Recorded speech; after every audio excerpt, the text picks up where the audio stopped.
నిన్న మాజీ ఎమ్మెల్యే సతీష్ కుమార్ మాట్లాడిన మాటలు అవాస్తవాలని తెలుసుకొని మాట్లాడాలని సిద్దిపేట జిల్లా గ్రంథాలయం చైర్మన్ కేడం లింగమూర్తి అన్నారు. ఆర్డీఓ ఆఫీస్, పాలిటెక్నిక్ కళాశాల, డిఈ ఆఫీసుల జీవోలను తెచ్చింది కాంగ్రెస్ ప్రభుత్వమని అన్నారు. టీఆర్ఎస్ ప్రభుత్వంలో ఉన్నప్పుడు అవినీతి పెరిగిపోయిందని అన్నారు. ఇప్పటికైనా నిజాలు తెలుసుకొని మాట్లాడాలని హెచ్చరించారు. మంత్రి పొన్నం ప్రభాకర్పై అవాకులు చెవాకులు మాట్లాడితే ఎవరు ఊరుకోరని ఘాటుగా హెచ్చరించారు. ఈ కార్యక్రమంలో single window chairman Bolishetti Shivayya, market committee vice chairman Bankachandu, municipal floor leader Chittari Padma Ravinder, మాజీ కౌన్సిలర్స్, కాంగ్రెస్ నాయకులు తదితరులు పాల్గొన్నారు. మన గౌరవ ప్రాజెక్టు చేస్తే తట్టడి మట్టి తీయలేదని సతీబాబు పక్కన ఉండే నాసుండే అన్యాయులు అంటారు. 1.4 టీఎంసీల గౌరవల్లి ప్రాజెక్టు కడితే ఆ ప్రాజెక్టు మీదకి వచ్చి కేసీఆర్ ఇది చిన్న ఉన్నది పెద్ద కట్టాలి అన్నాడు. మరి ఆయన నిలబడ్డ కట్ట ఒక్క తట్టడైనా ఈ తట్టల పిచ్చి ఇంకెనడు మానుకుంటారు. ఈ భాష ఎందుకు మీరు మార్చుకోరు?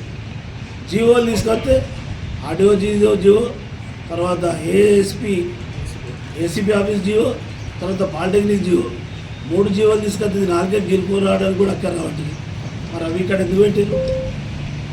ఏమన్నా మీరు అట్లా పెడితే మీ 4 తాటిమట్టలని మేము అనలే కదా. ఉస్మానాబాద్ హాస్పిటల్ మొన్న కట్టారు. ఉస్మానాబాద్ హాస్పిటల్ మళ్ళీ 150 పడకల హాస్పిటల్తో కూడా ఫౌండేషన్ తెప్పించాం. ఉస్మానాబాద్ నుంచి కొత్తపల్లి 21 కిలోమీటర్లు, 10 కిలోమీటర్ల డిస్టెన్స్తో ఫస్ట్ పార్ట్, సెకండ్ పార్ట్ మళ్ళీ 10 కిలోమీటర్లు 4 లైన్ల రోడ్డు. ఆ మంత్రిని తీసుకొని ఫౌండేషన్ తెప్పించాం. నేను చేసిన తప్పేంది?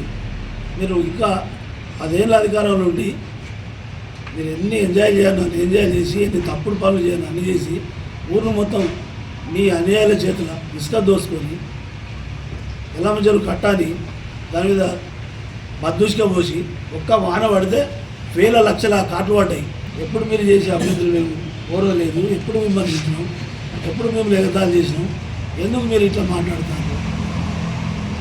ఒక 17-18 నెలలే అధికారం లేకపోతే మీరు ఇంత గాయకత్తరైతే 50-72 సంవత్సరాలుగా 50 ఏళ్ళ అధికారంలో ఉంది కాంగ్రెస్ కేంద్రంలో, రాష్ట్రంలో. మరి మేమెంత గాయకత్తర కావాలి? మేము అట్లా అవుతామా? ఉన్నప్పుడు అక్కడ అద్దు ఆర్డీఓ ఆఫీసు ఉస్మానాబాద్ గుర్రాల లింగారెడ్డి సాగు వల్ల పాలెలు వాళ్ళందరూ ఇస్తామన్నారని చెప్పి దరఖాస్తు ఇస్తుంది. వాళ్ళని కూడా తీసుకొచ్చి మీ ప్రైవేట్ కార్యాలయంలో కలిసింది. ఓకే అండ్రి తెల్లారి తీసుకొని కట్టిస్తుంది.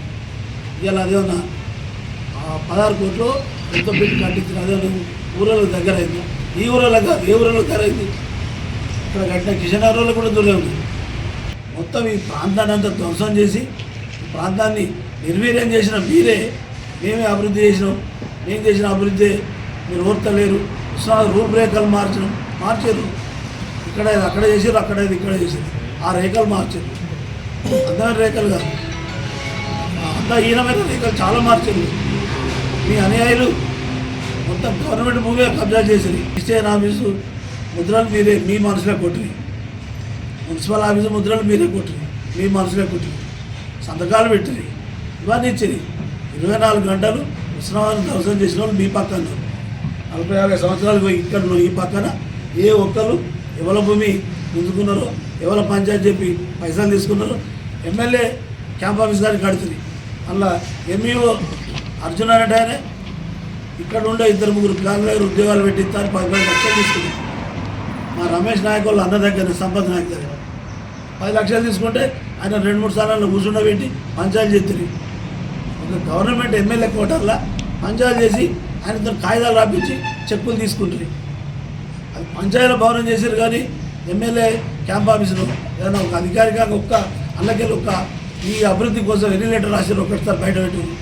అవును, మీ టైంలో ఇంత హాస్పిటల్ కట్టారు, దాన్ని ఓపెన్ ఒక్కటే చేసినామా?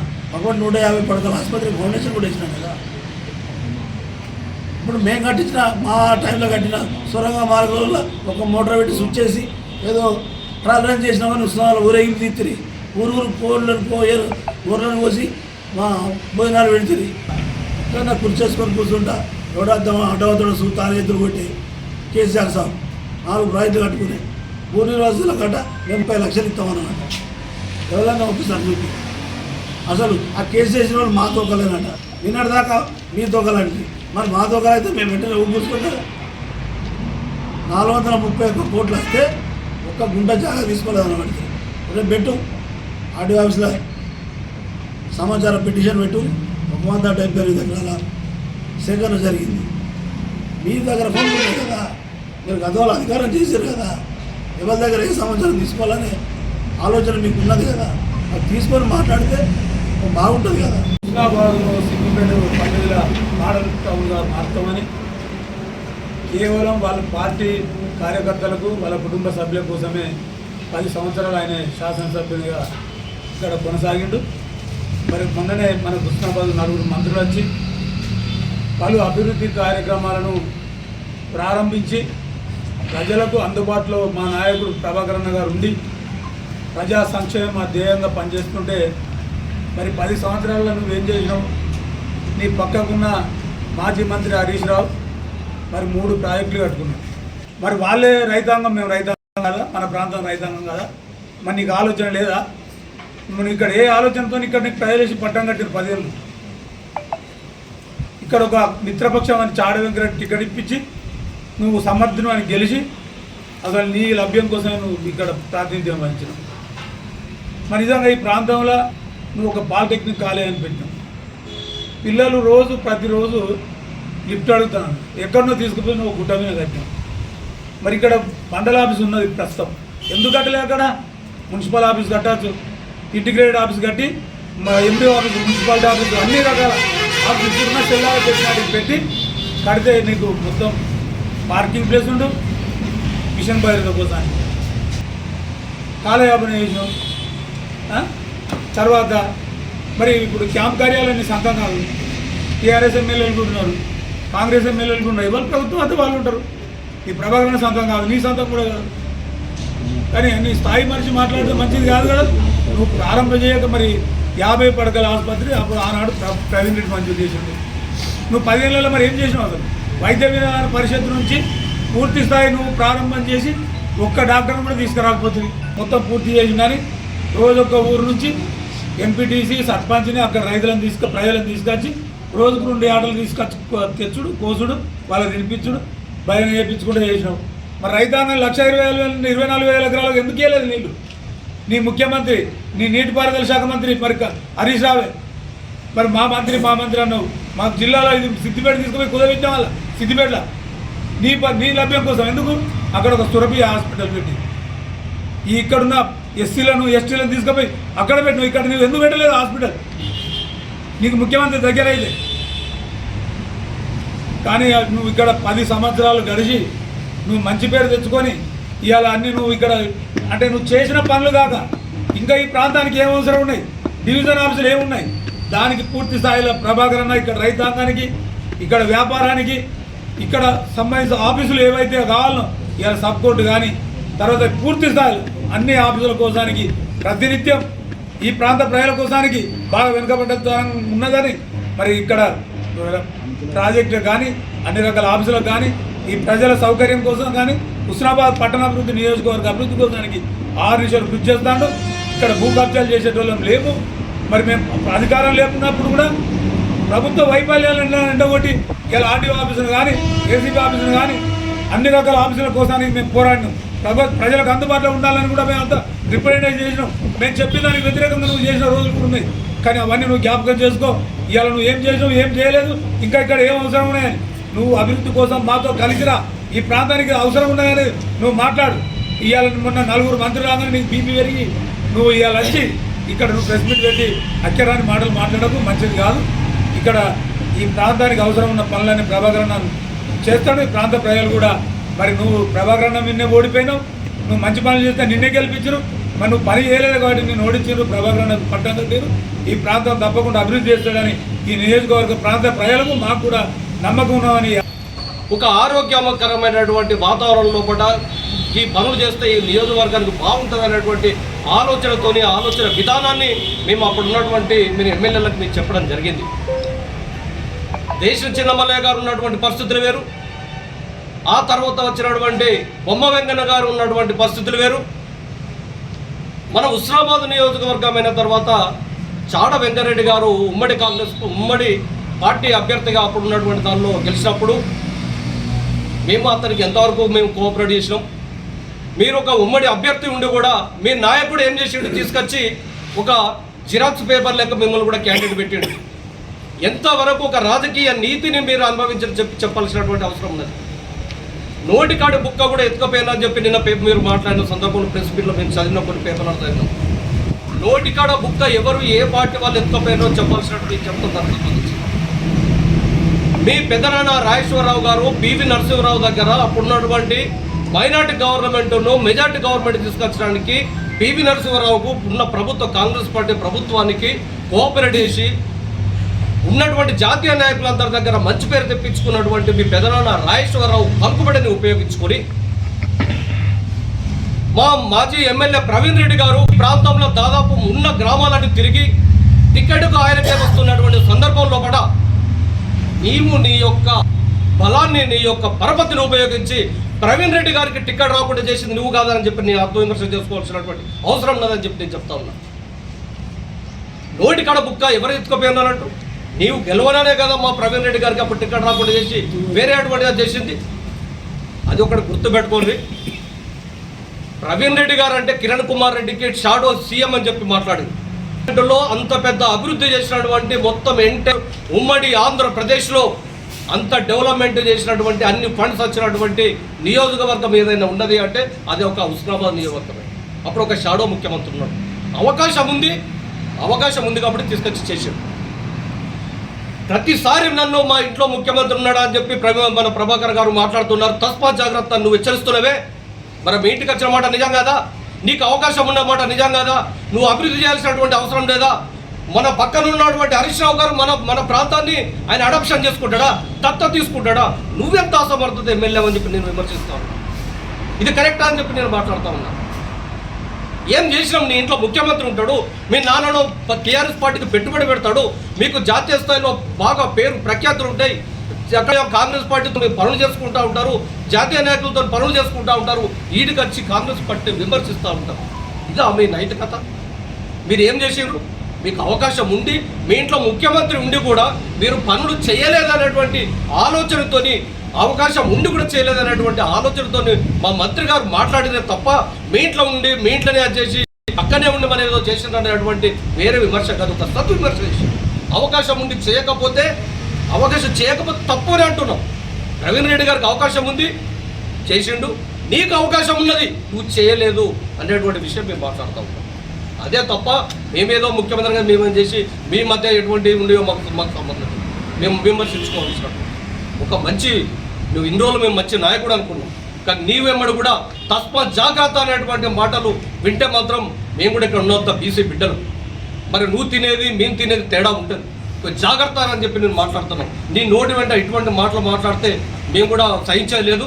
ఒక్క మాటకు 100 మాటలు మాట్లాడతామన్నటువంటి విషయం కూడా కొట్టం ప్రభాకర్ గారిని అట్ట మాత్రం ఊరుకునేది లేదని చెప్పి చెప్తాను. ఉన్నటువంటి వాళ్ళే ఈయన మనకు పెద్ద ఉద్యమకారుడు, ఇతడు మనకి ఏదంటే అది మేము చేస్తాడు, మేము రెడీ ఉన్నామని చెప్పి వాళ్ళు ఇక్కడికి వచ్చి మన ప్రజలందరూ ఉత్తేజపరిచి కీర్తిస్తుంటే ప్రతి పని మేము చేస్తామని చెప్పి మాట్లాడుతూ ఉంటే మీరు వచ్చి గాయాలు బట్టి ఊకదప్పుడు మాటలు మాట్లాడారని చెప్పి మాట్లాడతావా? ఎంతవరకు సమాచారం నీకు ఇది? డి ఆఫీస్ ఎవరు తెచ్చారు? నువ్వు తెచ్చినావా? ఎలక్ట్రిసిటీ డి ఆఫీసు మానుకుంటారు ఎమ్మెల్యే మా అశోక్ గారు, అప్పుడు మా ఆరపల్లి మోహన్ గారు కొట్లాడారు మా కల్గొండలో కావాలని చెప్పి, ఎలక్ట్రిసిటీ వాళ్ళు కొట్లాడారు మా కరీంనగర్లో కావాలని చెప్పి. అటువంటిది ఉస్మానాబాద్లో డి ఆఫీసు అప్పుడు ప్రవీణ్ రెడ్డి గారు ఆయన తెచ్చింది కదా. ఆర్డీఓ ఆఫీసు మేము ఒక జీవో తీసుకొచ్చి మన పెట్రోల్ పంప్ నుంచి ఈ పెట్రోల్ పంప్ దగ్గరికి మీ ఊరేగింపు తెచ్చుకున్నప్పుడు మీకు అది నీకు కనబడలేదా? ఆర్డీఓ ఆఫీస్ ఇక్కడ కాదు, హుజరాబాద్ గీటల రేందర్ గారు తీసుకపోతే దాని మీద మాకు హర్యానా అంటేనే హైకోర్టులో కేసు స్టే తీసుకొచ్చింది. మరి అప్పుడు ఆపి మన ఉస్మానాబాద్కి వచ్చేదాకా అది కూడా కావద్దని ఆపింది మేము కాదా? ఉస్మానాబాద్లో అందరికీ అందుబాటులో ఉన్నటువంటి ఎంఆర్ ఆఫీసు తీసుకుపోయి ఒక నీళ్లు పడని ప్రాంతంలో ఒక పాలిటెక్నిక్ కట్టి ఒక ఐఓసీ మన ఇంటిగ్రేటెడ్ ఆఫీసు కడితే ఇవాళ అక్కడ ఓడడానికి పిల్లలు ఎంత ఇబ్బంది పడతారు, ఒక చిన్న సర్టిఫికేట్ కావాలంటే ఎంత ఇబ్బంది పడతారు. మీరు ఆలోచన చేస్తూ ఉన్నారా? నువ్వు ఉండేది హుజరాబాదు, ఇక్కడ ఉండేది ఉస్మానాబాద్ ప్రాంతం. ఉస్మానాబాద్ టౌన్లో ఒక మున్సిపల్ అందుబాటులో ఉండాలి, ఎలక్ట్రిసిటీ బిల్లు కట్టేది అందుబాటులో ఉండాలి, ఒక ఎంఆర్ఓ ఆఫీస్ అందుబాటులో ఉండాలి. ఇవాళ ఎంఆర్ఓ ప్రతి చిన్న పని కూడా అక్కడ పోయి రావాలంటే ఒక 100 రూపాయలు ఖర్చు అవుతూ ఉన్నది. ఎంత ఇబ్బంది పడుతున్నావు తెలుసా? ఉస్మానాబాద్ పాత ఎంఆర్ఓ ఆఫీస్లో కూడా మనకు కట్టే స్థలం ఉన్నా కూడా తీసుకుపోయి ఎవరిని అనుయాయులకు జాగాలు డిమాండ్ రావాలండి, రియల్ ఎస్టేట్ కొరకు తీసుకుపోయి అక్కడ ఊరవుతాడు పెట్టవే. అది నీకు కాదా? అది రియల్ ఎస్టేట్ కోసం కాదా? దేని కొరకు అక్కడ పెట్టాం? ఇవాళ పాలిటెక్నిక్ కాలేజ్ అక్కడ కడితే ఒక్క చుక్క నీరు కూడా వస్తలేదు. ఒక్కసారి వాళ్ళు పోయి అక్కడ ఉన్నటువంటి విద్యార్థుల పరిస్థితి తెలుసుకో. ఒక్కడే విషయం మాట్లాడుతున్నాం, పీజీ సెట్ ఎట్లా వస్తుందని చెప్పి మాట్లాడుతున్నాం. ప్రతి 200 నుంచి 250 సీట్లు ఉన్నటువంటి ఏ హాస్పిటల్ కూడా అనుసంధానంగా పీజీ సెంటర్ ఉండటానికి గవర్నమెంట్ ఒక నిర్ణయం చేసింది. దానిలో రాష్ట్రంలో వచ్చే 13 పీజీ సెంటర్లలో హుస్నాబాద్ కూడా పీజీ సెంటర్ కూడా అనౌన్స్ అవుతా ఉన్నది. నిన్న రాసినటువంటి కొన్ని పేపర్లు కూడా మీరు ఉండదు చదువుకోమని చెప్పి ఈ సందర్భంగా చెప్తాను. ప్రతి 250 ఉన్నటువంటి బెడ్కి ఏదైతే బెడెడ్ హాస్పిటల్ ఉంటుందో దానికి అనుసంధానంగా పీజీ సెంటర్ ఉండొచ్చు. మరి అది నీకు తెలియకపోతే ఎట్లా? అది ఎవరు చెప్పాలి నీకు? మరి ఇవా నువ్వు మాట్లాడేది తస్మా జాగ్రత్త అని మాట్లాడతావు. మంత్రి గారిని 18 నెలలు కాలేదు, నువ్వు ఇచ్చిన 200 ఇండ్లు ఇచ్చినవు అక్కడ ఊరవుతలా 100 నువ్వు అంత ఆగభాగం చేసి ఇస్తుంది. ఇప్పుడు చూడిపో ఎంత ఇబ్బంది పడుతూ ఉన్నారు వాళ్ళు. వాళ్ళకి బిల్లులు లేవు, కాంట్రాక్టర్ బిల్లులు లేవు, ఒక ప్లంబింగ్ లేదు, నీళ్లు లేవు. పెద్ద వర్షం అంతా కూలిపోయే పరిస్థితి ఉంటే అక్కడ ఉండటానికి కూడా భయపడేటువంటి పరిస్థితుల్లో నువ్వు ఇండ్లు కట్టించి ఇవాళ చేస్తే ఇవాళ వాళ్ళ పరిస్థితి ఏంది? వాళ్ళకి ఏమో ఇట్లా కావాలి, తెల్ల లేచి వచ్చి మంత్రి గారికి క్యాప్ ఆఫీస్ ముంగట ఉంటా ఉన్నాం. కాంట్రాక్టర్ పైసలు కట్టాలి, రాష్ట్ర గవర్నమెంట్ దగ్గర పైసలు లేవు, 18 నెలలు కూడా కాలేదు. ఇటువంటి దానిలో నువ్వేం మాట్లాడినావు చెప్పి మాట్లాడుతున్నావా? హుస్నాబాద్ ఇందిరమ్మ ఇండ్ల లోపల 340 ఇండ్లు వచ్చి ఫస్ట్ పేజ్ హుస్నాబాద్ టౌన్లోనే ఒక్క ఇల్లు కట్టకుంటున్నారో చూడుకోండి. 5 లక్షల రూపాయలు మంజూరు చేస్తే వాళ్ళకి ఆర్థిక సాయం కూడా ప్రతి ఒక్కరికి 8 ట్రిప్పుల ఉష్క కూడా ఇస్తూ ఉన్నాం. ఎలక్ట్రిసిటీ కూడా ఫ్రీ సప్లై చేస్తానికి చేస్తూ ఉన్నాం. ఇదా ప్రభుత్వం, అదా ప్రభుత్వం? నువ్వేం చేసినావని మాట్లాడుతున్నావు? క్యాంప్ కార్యాలయం మొత్తం రాష్ట్రంలో ప్రతి ఎమ్మెల్యే కూడా ఒక క్యాంప్ కార్యాలయం ఉన్నది. హుస్నాబాద్ రోడ్లో ఎన్హెచ్ నేషనల్ హైవే విషయంలో ఏం చేసినావు నువ్వు? అక్కడి నుంచి ఇక్కడికి 4 వే లైన్ అయితే 3 లైన్ల దారి అయిపోయింది. హుస్నాబాద్ ఊరవుతుంది, దాంట్లో ప్రతి ఊరవుతా 3 వేల దారి అయిపోయింది. ఎంత ఘోరమైన యాక్సిడెంట్లు అయితే ఇప్పుడు ఆలోచన చేయండి. అది నువ్వు పోతాంటే ఏం చేసినావు? హుస్నాబాద్లో ఇక్కడ నుంచి అక్కడికి ఒక వ్యాపారస్తులకు కనీసం మరి 90 ఫీట్లో 80 ఫీట్లో చేస్తే ఇవాళ ఒక రోడ్డు మీద ఉన్నటువంటి ఇల్లు అవునా? అప్పుడు నువ్వు చేసినటువంటి అవకాశం కదా, అది నువ్వు చేసినటువంటి తీర్మానం కదా, నువ్వు చేసినటువంటి తప్పు కదా. ఇవాళ ఎంతమంది రోడ్డు వ్యాపారస్తులు ఎంతమంది బాధపడతా ఉన్నారు? హుస్నాబాద్ రోడ్లు మన ట్యాక్స్లో అప్పుడు నగర పంచాయతీ ఉన్నప్పుడు ఇష్టంలో రాసిపోతే ఒక్కొక్కరు 2,000 వచ్చింది, ఇవాళ 20,000 రూపాయలు వస్తూ ఉన్నది. అప్పుడు మీరు చేసినటువంటి కదా, నువ్వేం చేసినావు? నీ నాయకులు ఏం చేసారు? అర్ధరాత్రి తెల్లదాకా పొద్దున్నాక మా మంత్రి దగ్గరికి వచ్చి పనులు చేసుకోపోతూ ఉన్నారు. ఆ సంఘానికి నీకు తెలుసా? ఎంతమంది నాయకులు వస్తూ ఉన్నారు? మేము వద్దానమ్మా? ఇన్ని రోజులు 10 సంవత్సరాలు ఎప్పుడన్నా నీ కాంపు క్యారెల్లోకి వచ్చి మాకు ఇది కావాలని చెప్పానమ్మా? 10 సంవత్సరాలు నీ పరిపాలనలో రోజు సమ్మెనే.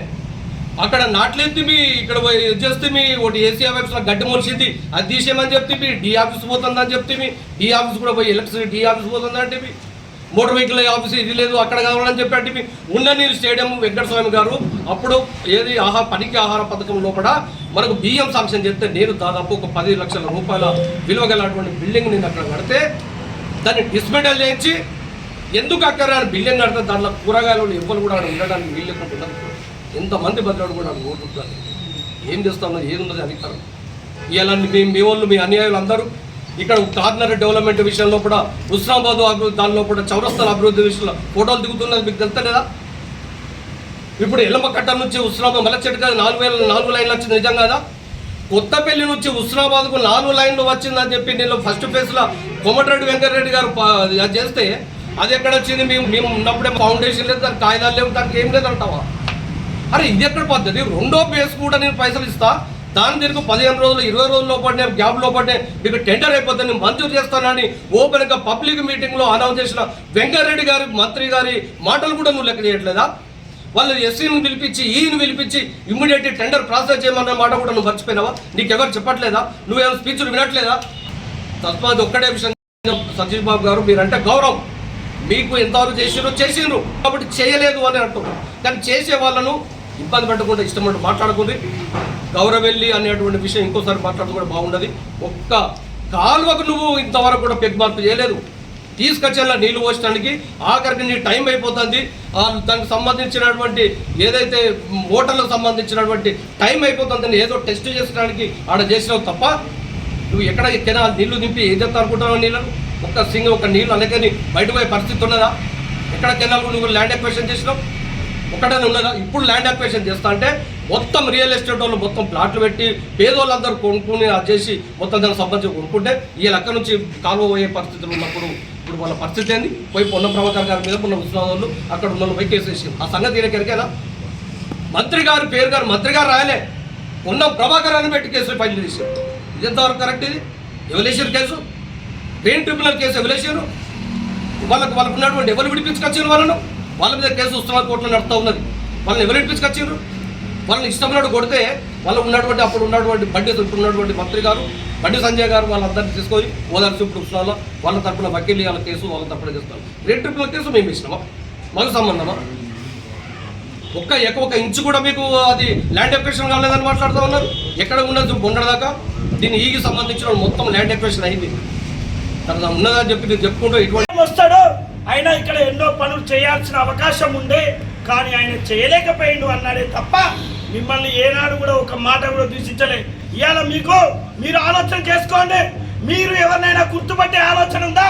ఉస్నాబాద్ ప్రాంతం మీద మీకు అవగాహన ఉందా అని అడుగుతున్నాం. ఉస్నాబాద్ కోసం మీరు ఏం చేసిందో అని అడుగుతున్నాం. ఇవాళ ఉస్నాబాద్ గురించి కనుక మీరు మాట్లాడే నైతిక హక్కును కోల్పోయిందో, మీకు కనుక ఉస్నాబాద్ ప్రాంత ప్రజల మీద కనుక ప్రేమ కనుక ఉంటే గౌరవల్లి ప్రాజెక్టు 10 సంవత్సరాల క్రితమే కనుక అయ్యుంటే ఈనాడు రైతాంగం ఎంతో లాభదాయకంగా ఉంటుండే, రైతులు కూడా ఎంతో సంతోషకరంగా ఉంటుండే. ఈ అన్యాయం చేసింది మీరు కాదా అని అడుగుతున్నాం. మీరు మాట్లాడేటప్పుడు ఖబర్దార్ నోరు దగ్గర పెట్టుకొని మాట్లాడండి. ఎప్పుడు కూడా ఎక్కడ కూడా మా మంత్రి మిమ్మల్ని పల్లెత్తు మాట్లాడలే. కానీ తస్మత్ జాగ్రత్త మాజీ ఎమ్మెల్యే గారు, మీరు ఇలాంటి మాటలు మాట్లాడితే మాత్రం ఊరుకునేది లేదు. ఇంకో తాప ఇలాంటి మాటలు మాట్లాడితే మాత్రం మిమ్మల్ని ఉస్నాబాద్లో కూడా తిరగనియకుండా అడ్డుపడతామని చెప్పేసి ఈ ప్రెస్ మీట్ ముఖంగా మీకు తెలియజేయడం